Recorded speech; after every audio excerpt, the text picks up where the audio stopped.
Kathy, thanks for setting it up so well. It really brings us to that conversation around market access considerations. And I wanted to involve Karina in this because we're starting to get, I think, a little more flesh on the bone. In that first segment, it was starting to sound like we had this kind of uniform, very optimistic response around biosimilars and their adoption, and it seemed to be out of sync with what the marketplace is telling us. And in this last segment, we started to peel the onion a little bit. We got a sense that it's more complicated than that. Mm-hmm. And the stakeholders may be aligned philosophically, but maybe not aligned operationally.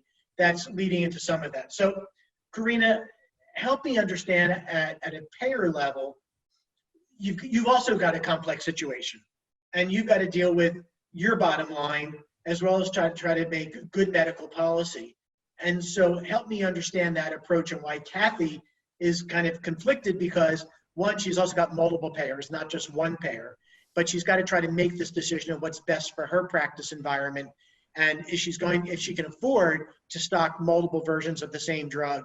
And I'm curious from that payer side. So get me started here and we'll all join in. Great, thank you, Bruce. And I completely agree. We're starting to peel back these layers and realize really the large complexity.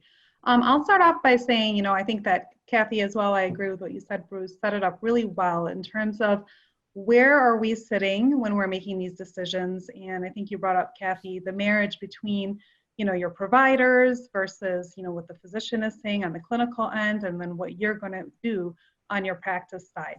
And I think that, payers have a very similar setup where we're kind of, in the middle as well. And what we're really looking for is not only our providers and our network of physicians, but also large health systems. And I think that in the past, biosimilar strategy has really looking at last year and looking in the future and where we're going to really change and upset the market a little bit with strategy is being a lot more collaborative.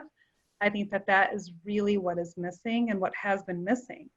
What I've noticed in the industry so far has been kind of like almost a waiting game where the payer is kind of looking to the large health systems where most of their membership is affected to see, okay, which product are they going to use? Are they going to stick with the reference? Are they going to go ahead and make a deal with the biosimilar?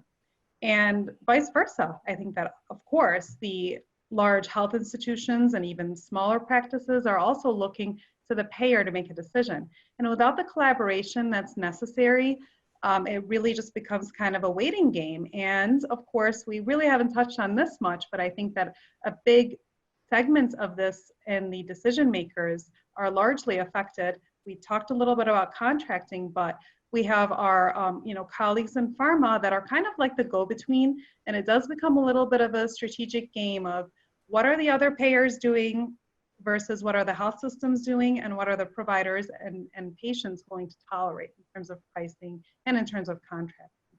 So it really is kind of a little bit of cloak and dagger, but I do see that we are starting to move a little bit away from that and try to work together much more collaboratively, because looking to the past, that I believe is the biggest issue, which caused a lot of the price setting and market share disruption that happened when biosimilars came in and didn't really get as big of a market share as we were hoping for. So, Karina, while I've got you, I'm sorry, let me just get Karina one more question because I'm curious. Payers, even in the US, have been fairly quick to look at infliximab in the rheumatologic space and start to mandate substitution and put that, whether we're thinking about step therapy and tiering and mandatory substitutions. Do you think there is a very different tolerance for that with regard to oncologic? I mean, absolutely. And yep, so, you hit it on the head. Yeah, so so that's going to happen. If it does happen, that's going to be much slower and in quite a bit of time. It's not going to be a rapid change. Yeah, I completely agree from that. We looked at infliximab. We personally at Blue Cross of Michigan had a really high, I'll call it an adoption rate, a mixture between new starts, using the biosimilar product versus the, switching over and switch therapy. We had fairly decent adoption. I will make a note that it really is indication based, which then will lead us into to your point, Bruce, about oncology being different. Even within looking at different indications, we had the most work being done on both our side as the payer as well as the provider in the GI space and the pediatric space when it came into the infliximab biosim. So we did spend a lot of time looking at clinicals, looking at post-market research and studies, and even case by case, indication specific differences. And we did tailor our strategy according to that. And then that brings up, again, what I mentioned, looking indication based, we are treating it as such and being a lot more collaborative with the high touch point indications. And of course, oncology is one of them. One that is going to be coming up soon is going to be rituximab. That's going to be pretty big, as well as bevacizumab. There is a kind of a disproportionate market share between, non-oncology drugs versus oncology drugs. If you look at the current market share for infliximab products, it's about 14% nationally. And then if you look at the oncology market share for biosimilar adoption, it's about 25 to 30%. So there's definitely a higher adoption and a faster adoption because infliximab has been around for 4 years and it's such a slow adoption rate. But with oncology, there's a much higher, adoption rate for our biosimilars. And I think one of the biggest payer example is Kaiser.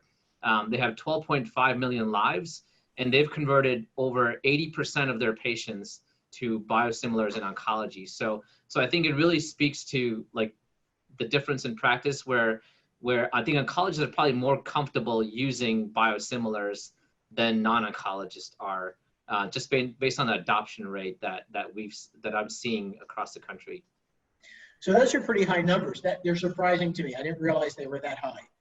And it feels like it's awfully early to make those kinds of estimates.